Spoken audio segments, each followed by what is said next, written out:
What's going on, guys? Fun with Knives back again, and we're switching it up a little bit. Got a fixed blade from ESEE, do a quick overview on. This is the Laser Strike.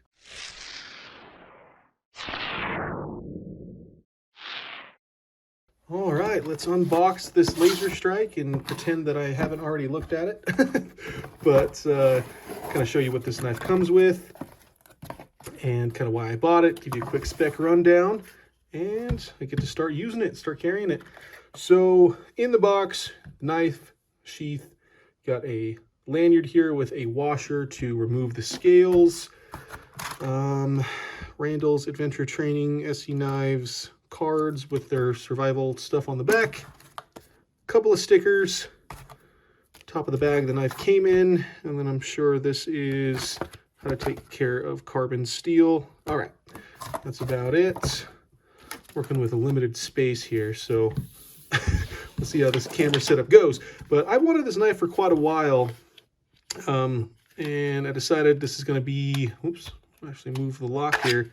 This is going to be my dedicated camp hike knife for the summer, or at least one I want to put through its paces. And man, that thing is sweet. Love that tan coating on it. So before we go into specs, I've only owned a few ESEEs in my life. I think the only one I currently own is this SE3.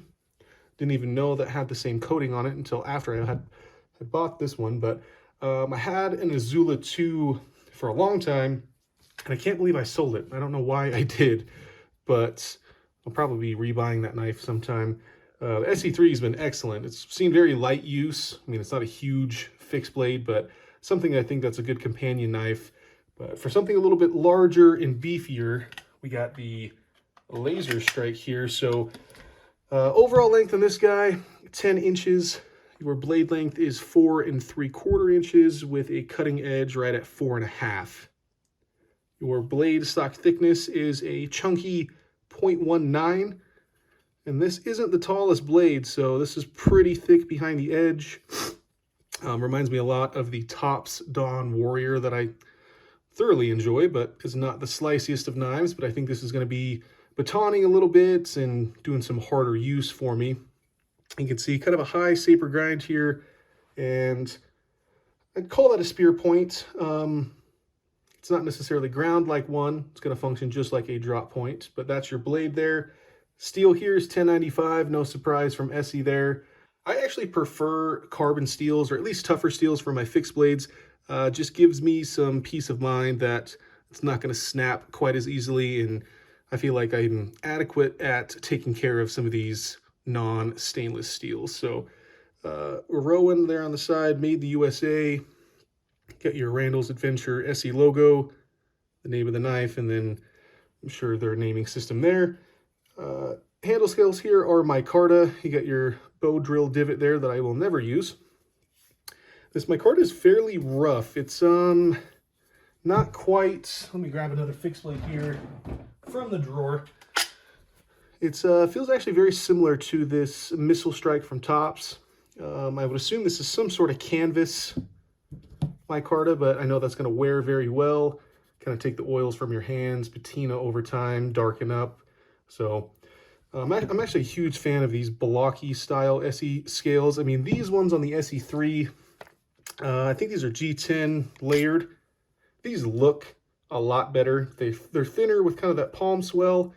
Ergonomically, they're just different. I don't know if one's necessarily better than the other, but I think with a larger fixed blade, I want thicker handle scales on it. So your handle thickness is not listed here on Blade HQ, so I'll find that elsewhere and annotate it here.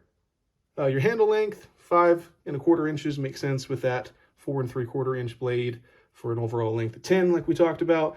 Weight on this guy is 9.4 ounces. I would assume that is without the sheath, because this is one hefty knife, obviously full tin construction, and then these handle scales are removable. So before we get to the sheath, I'll kind of show you what's inside of those real fast.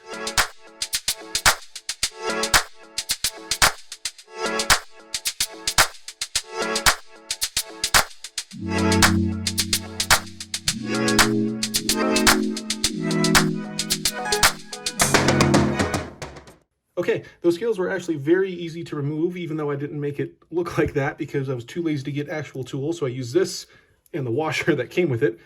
But you just had 2 flathead screws and kind of a barrel spacer holding those together. That's what your micarta scale looks like if you're interested.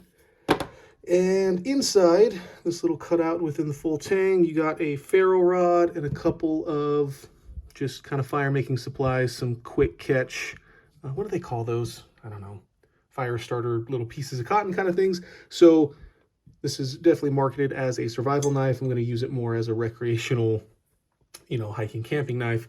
So let's see if the sheath works with it just in this format, so I don't have to put those back on for the video. Definitely doesn't. Okay, good to know. Let's put these scales back on real fast.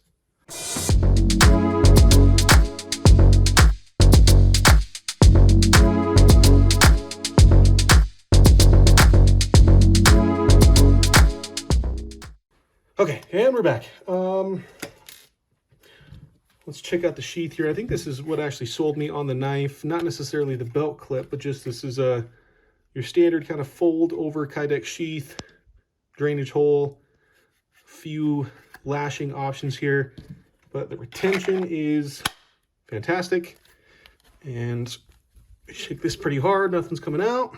And the lock, that little slider there makes it damn near impossible to get the knife out of there. So I think if you were to hang this kind of from a left backpack strap like this and pull down, that would be a good thing to lock that in place. But the sheath functions great.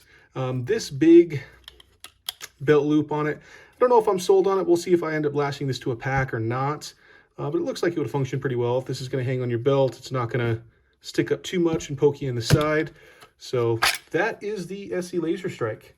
Changing it up with a fixed blade, and now that it's spring, I'm excited to go camping. So that's all I got for you guys. Thanks for watching, and remember, have fun with your knives.